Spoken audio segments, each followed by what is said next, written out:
So guys, আমার পিছনে যে ওয়াটারফলটা আপনারা দেখতে পাচ্ছেন, এটা হচ্ছে দক্ষিণ এশিয়ার সবচেয়ে বড় ওয়াটারফল। এখানে লোকালদের সাথে কথা বলে জানতে পারলাম, বাট এই ওয়াটারফলটা হচ্ছে বহুত পুরানো। তো যাই হোক, দেখার সৌভাগ্য হয়ে গেল, দেখে খুবই ভালো লাগতেছে। সবাই এখানে ছবি তুলতেছে, আর রেস্ট্রিকশন আছে, একদম ওয়াটারফলের কাছাকাছি আপনি যেতে পারবেন না। এর আগে হচ্ছে গ্রিল দেওয়া আছে যেন আপনি একদম সামনে না যেতে পারেন। তো যাই হোক, আপনারা আসলে এই জায়গাটাও ভিজিট করে যাবেন। তো এখন হচ্ছে আমরা এখান থেকে বের হব, বের হয়ে আমাদের আরেকটা ডেস্টিনেশনে যাবো। তো সাথেই থাকবেন।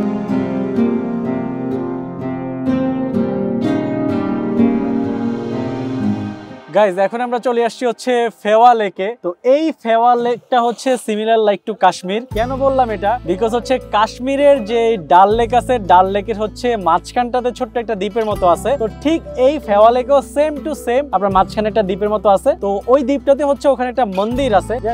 এখন ফ্যাক্ট হচ্ছে কাশ্মীরের ডাল লেকটা হচ্ছে অনেক বেশি সুন্দর, বিকজ হচ্ছে ওখানে হাউস বোট আছে, ওগুলো খুব সুন্দর করে সাজানো থাকে, মানে একবারে অন্যরকম। এটাও সুন্দর, এটারও চারপাশে হচ্ছে আপনার মাউন্টেন আছে, অনেক বড় বড় পাহাড় আছে, খুবই সুন্দর লাগতেছে। বাট এটা একটু সাজানো কম, বাট ডাল লেকটা একটু সাজানো বেশি, এটাই। আর মজার বিষয় হচ্ছে এই ফেওয়া লেকে এসে হচ্ছে আপনি আমাদের মতো এরকম একটা বোটিং রাইড নিতে পারেন। তো আমরা এটা নিয়েছি হচ্ছে আপনার 900 নেপালি রুপি দিয়ে।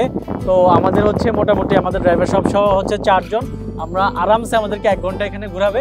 তো আপনারা আসলে এরকম 1 ঘন্টা 2 ঘন্টার জন্য আপনারা বোট নিয়ে কিন্তু ঘুরে বেড়াতে পারবেন এটার মাঝখানে।